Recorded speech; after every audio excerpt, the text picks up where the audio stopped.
Seberapa kita menyadari bahwa karunia-karunia roh itu berguna buat kehidupan kita. Salah satu yang saya mau bahas saat ini adalah karunia nubuatan. Nah, Bapak Ibu terkasih, di 1 Korintus pasal 12 ayat 10 dikatakan, kepada yang seorang roh memberikan kuasa untuk mengadakan mujizat, dan kepada yang lain yang memberikan karunia untuk bernubuat. Karunia bernubuat adalah salah satu dari 9 karunia roh. Dan karunia ini umumnya dimiliki oleh orang yang dinamakan nabi. Maksudnya dia dipanggil nabi karena dia bernubuat. Nabi ini adalah seorang yang menyingkapkan visi sesuatu yang berhubungan dengan masa depan atau apapun yang akan terjadi pada seseorang atau situasi kondisi, dan nubuatan, saya ulangi, adalah hasil dari perkataan nabi tersebut. Bapak Ibu terkasih, nah kalau saya meneruskan tentang masalah nubuatan ini, di 1 Korintus pasal 14 ayat 1 dikatakan gini, kejarlah kasih itu dan usahakan dirimu memperoleh karunia-karunia roh, terutama karunia untuk bernubuat. Nah, di sini Bapak Ibu terkasih sudah dijelaskan bahwa kita harus mengusahakan diri untuk memperoleh karunia-karunia roh. Nah, di sini dibilang terutama karunia bernubuat. Lalu lanjut, siapa yang berkata-kata dengan bahasa roh tidak berkata-kata kepada manusia. Ya, memang benar. Tetapi kepada Tuhan. Sebab tidak ada seorang pun yang mengerti bahasanya. Oleh roh, ia mengucapkan hal-hal yang rahasia. Tetapi siapa yang bernubuat, ia berkata-kata kepada manusia. Ia membangun, menasihati, dan menghibur. Nah, Bapak Ibu terkasih, sudah dijelaskan bahwa kalau orang berkata-kata dengan bahasa roh, dia nggak berkata-kata sama manusia. Nah, nggak ada orang mengerti. Dan tetapi di pasal 14 ayat 3 dikatakan kalau orang bernubuat dibanding dengan berkata-kata bahasa roh, dia berkata-kata kepada manusia. Dijelaskan di sini. Ia membangun, menasihati, dan menghibur. Saya ulangi, dia membangun, menasihati, dan menghibur. Lalu diulang lagi di 14 ayat 4. Siapa yang berkata-kata dengan bahasa roh, ia membangun dirinya sendiri. Tapi siapa yang bernubuat, ia membangun jemaat. Bapak Ibu terkasih, ini memang benar. Jadi, kalau orang yang bernubuat di dalam gereja, dia itu membangun, menasihati, dan menghibur. Saya kasih contoh Bapak Ibu terkasih. Dalam pelayanan kami di gereja-gereja, ketika pada saat altar-call, orang maju ke depan dan sebagainya. Katakan ada seorang saya tidak kenal, tidak tahu, tiba-tiba roh Tuhan menggerakkan hati saya untuk menunjuk dia. Waktu saya tunjuk dia, saya berkata, "Ibu, kamu punya sakit, akan sembuh." Nah, itu saya sedang mengeluarkan perkataan nubuatan buat dia. Nah, pada akhirnya saya bisa mendengar kesaksian setelah didoakan dan sebagainya, penyakitnya sembuh. Dan saya masih ingat dengan jelas, ada seorang ibu yang kepahitan sama Tuhan di Kalimantan Barat. Dia itu ada di gereja di pedalaman. 8 tahun ia mandul. Dan dokter sudah memvonis dia tidak akan bisa punya anak. Waktu itu, Tuhan menggerakkan jari saya untuk menunjuk dia di antara kurang lebih ada 40 orang yang hadir. Dan waktu saya tunjuk, saya bilang, Tuhan akan menjawab doamu. Dan apa yang terjadi? Setelah didoakan, setelah dinubuatkan, dia mendapatkan seorang anak. Puji Tuhan. Ada lagi saya ingat. Saya pernah ibadah KKR di sebuah gereja. Lokasinya sama, di pedalaman Kalimantan Barat. Saya berkata, kamu punya tembok, kamu punya gereja sekeliling akan berubah. Setelah saya pergi tidak lama, itu berubah. Nah, di sini saya mau berkata sesuai Alkitab. Saya berkata-kata kepada manusia. Saya tidak menggunakan bahasa roh yang tidak mereka mengerti, yang hanya berguna untuk membangun diri saya. Tapi dengan karunia nubuatan, saya berkata-kata kepada manusia, saya membangun gereja di situ, saya membangun iman jemaat yang ada. Saya memberikan nasihat dan menghibur sesuai kata firman Tuhan. Jadi, Bapak Ibu terkasih, karunia nubuatan ini tak bisa kita anggap sepele. Karunia nubuatan ini harusnya itu dirindukan oleh jemaat. Dan seringkali hamba Tuhan cuma mengajarkan tentang buah-buah roh. Dia tidak mengajarkan tentang karunia roh. Nah, Bapak Ibu terkasih, karunia roh ini adalah milik Tuhan dan diberikan secara gratis. Nah, saya mau berkata, Bapak Ibu terkasih, ada sebuah kisah lagi yang berhubungan tentang karunia nubuatan, yaitu tentang Nabi Elisa berhadapan dengan Raja Aram. Di 2 Raja-Raja pasal 6 ayat 8. Singkat cerita, Raja Aram mau berperang melawan bangsa Israel. Lalu dia sudah susun strategi. Nah, tetapi di kelanjutannya pasal 6 ayat 9 ada dikatakan, tetapi abdi Allah menyuruh orang kepada Raja Israel mengatakan, awas, jangan lewat dari tempat itu, sebab orang Aram sudah turun menghadang ke sana. Nah, singkat cerita, semua rencana Raja Aram ini batal, gagal. Nah, sampai dia itu mengamuk, dia berpikir ada pengkhianat di mereka. Nah, tetapi sebenarnya Tuhan memberitahukan hal itu pada Nabi Elisa. Jadi Nabi Elisa sudah tahu apa yang akan terjadi di depan. Dan karunia nubuatan ini membantu Raja Israel sehingga dia bisa lolos. Dia bisa luput dari jebakan-jebakan yang dilakukan oleh Raja Aram. Nah, Bapak Ibu terkasih, terkait tentang karunia nubuatan. Pertama, orang bertanya, apakah karunia itu bisa dipelajari? Saya akan menjawab, karunia itu tidak bisa dipelajari. Jadi, karunia itu hanya bisa Anda minta kepada Tuhan. Ketika Anda sudah mendapatnya, barulah Anda bisa mempelajari cara menggunakannya. Yang kedua, begini. Karunia Nabi biasanya didapatkan lewat seorang mentor Anda yang mempunyai karunia tersebut. Nah, kalau Anda ikut sama mentor Anda selama setahun, 2 tahun, 5 tahun, 10 tahun, nah, Anda ini kan didikan mentor Anda. Anda melihat bagaimana mentor Anda mengoperasikan karunia tersebut. Otomatis, setiap kali Anda bersama dengan mentor Anda akan mendapatkan dampaknya, yaitu karunia tersebut.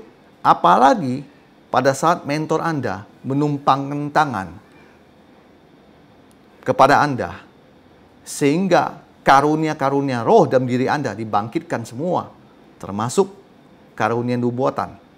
Dan saya tidak heran kalau kebanyakan orang yang mentornya Nabi, murid-muridnya kurang lebih juga jadi Nabi pada akhirnya. Karena ini memang hubungan bapa dan anak. Saya melihatnya seperti begitu di dalam spirit. Nah, oleh sebab itu, kalau Anda dimentor oleh seorang Nabi, otomatis dalam tahun berjalan, dalam waktu berjalan, pasti Anda mempunyai karunia nubuatan. Ketiga, begini, impartasi karunia nubuatan tidak akan berdampak apa-apa. Nah, banyak orang berpikir kalau dia dapat impartasi, dia langsung cepat happy. Tunggu dulu. Impartasi karunia nubuatan tidak akan berdampak apa-apa.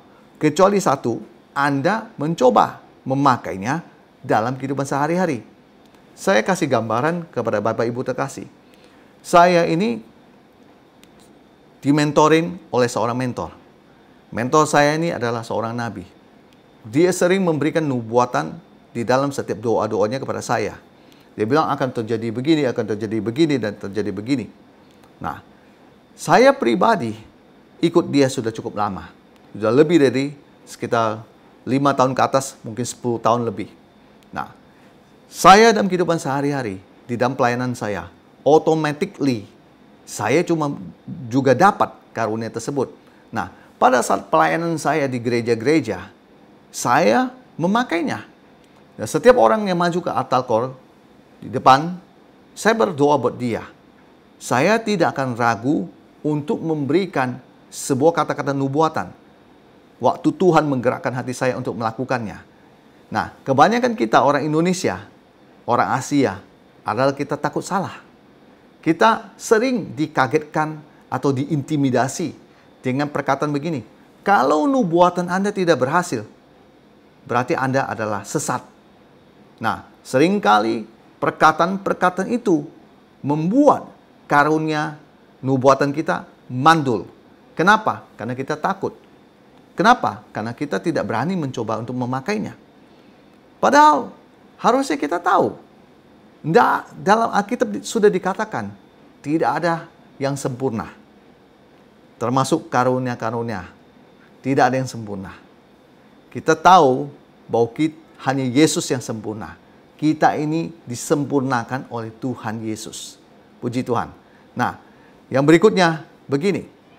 Ketika Anda berdoa dan Roh Kudus menampakkan kepada Anda sesuatu, entah itu gambaran dalam imajinasimu, hal yang paling penting adalah berani Anda ucapkan dan keluarkan lewat suara.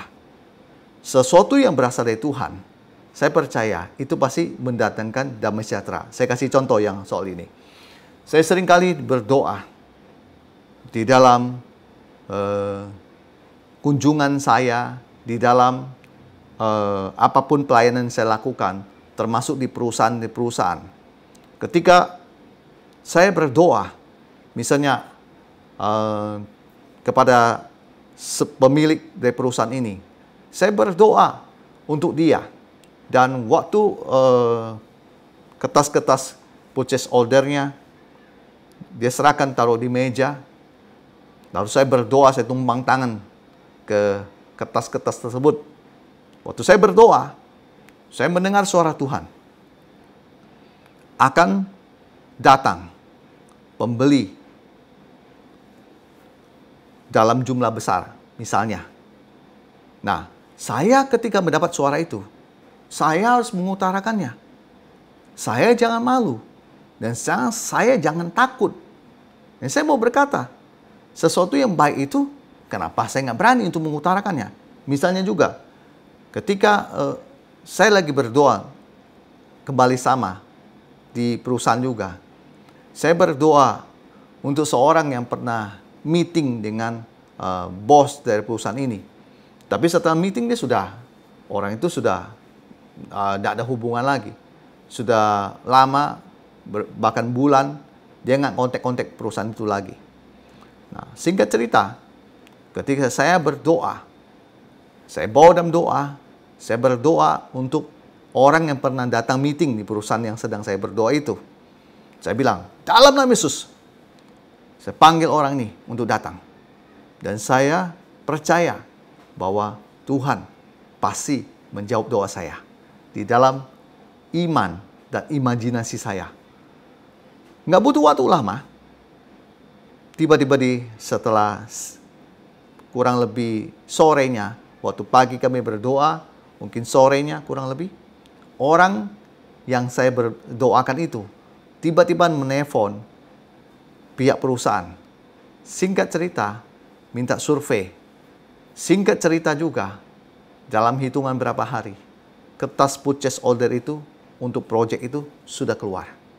Nah, yang saya mau berkata begini, kalau Anda berdoa, Tuhan Roh Kudus menampakkan sesuatu gambaran buat Anda, dan Anda lihat itu gambaran, Anda harus berani ucapkan, keluarkan lewat suara, dan perkatakan perkataan-perkataan profetik buat apa yang Anda lihat dan Anda yang pandang itu, yang nampak di imajinasi Anda.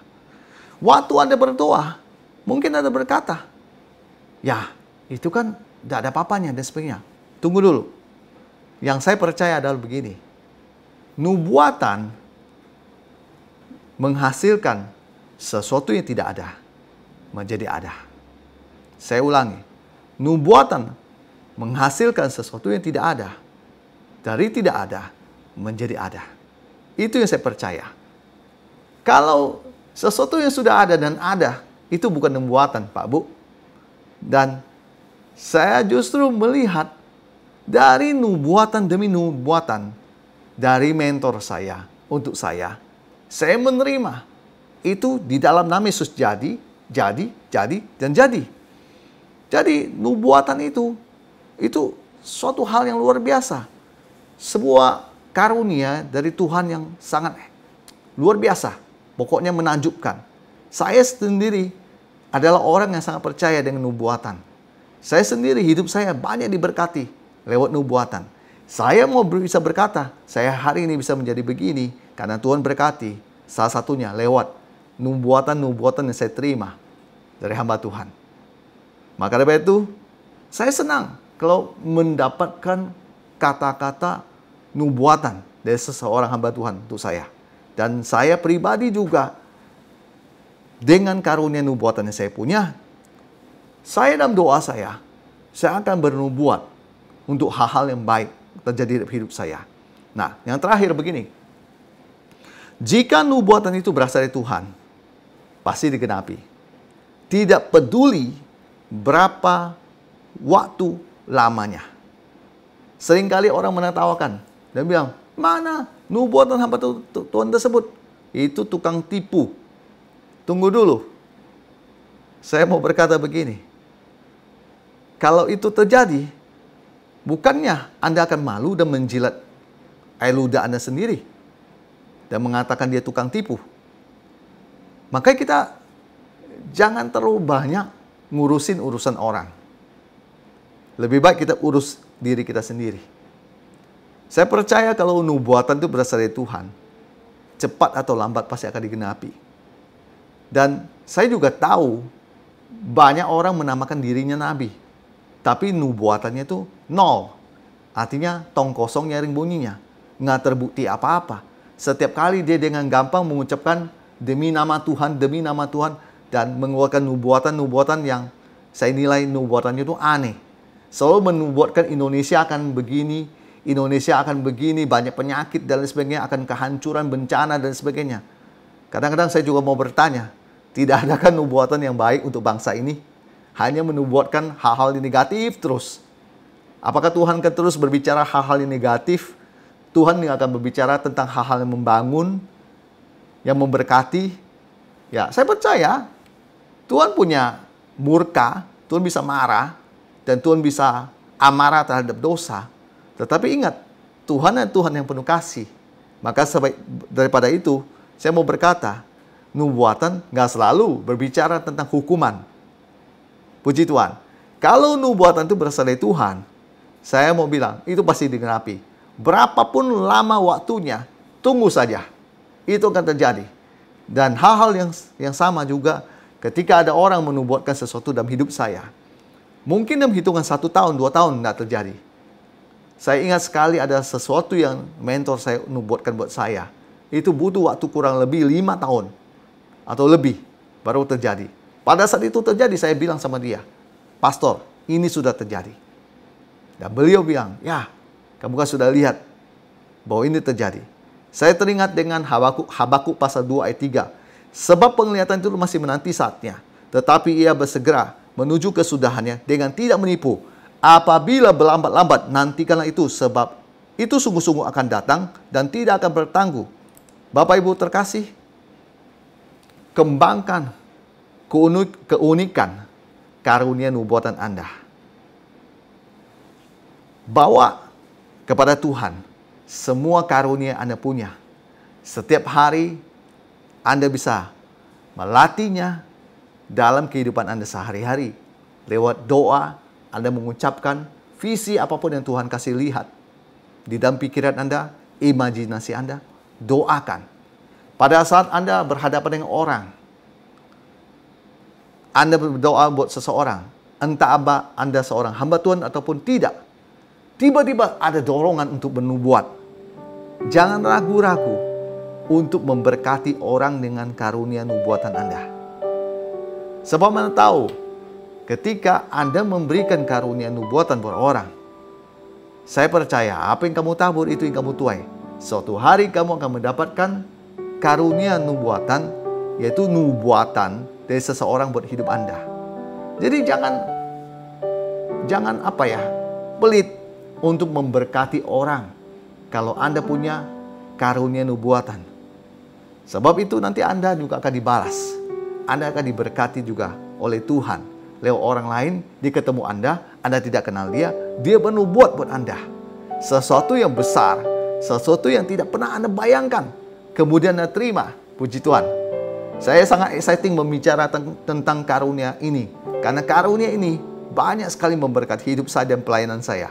Saya bisa melihat pelayanan saya dulu ada biasa-biasa. Saya kehidupannya pas-pasan. Bahkan jangan bilang pas, saya kurang, saya minus. Tetapi hidup saya bisa berubah sampai hari ini. Karena saya percaya dengan kuasa Tuhan. Dalam karunia roh. Salah satunya adalah karunia nubuatan. Karunia ini yang membawa hidup saya dari titik terendah naik sampai ke atas. Karunia ini menyebabkan saya bisa ada di gereja-gereja besar dan melakukan KKR. Karunia ini juga membawa saya untuk bertemu dengan orang-orang yang nggak pernah saya bayangkan. Karunia ini juga membuka berbagai rahasia, bahkan kekayaan, bahkan dalam bentuk apapun barang yang saya tahu saya nggak bisa dapat dengan hasil kerja saya. Tetapi saya mendapatkan dengan mudah. Maka daripada itu saya mau berkata, Bapak Ibu terkasih, kembangkan keunikan karunia nubuatanmu. Tuhan kiranya lewat Roh Kudus akan memberkati Bapak Ibu sekalian. Terus maju dalam Tuhan. Tuhan mengasihi kita.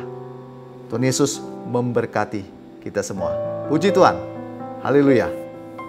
Amin.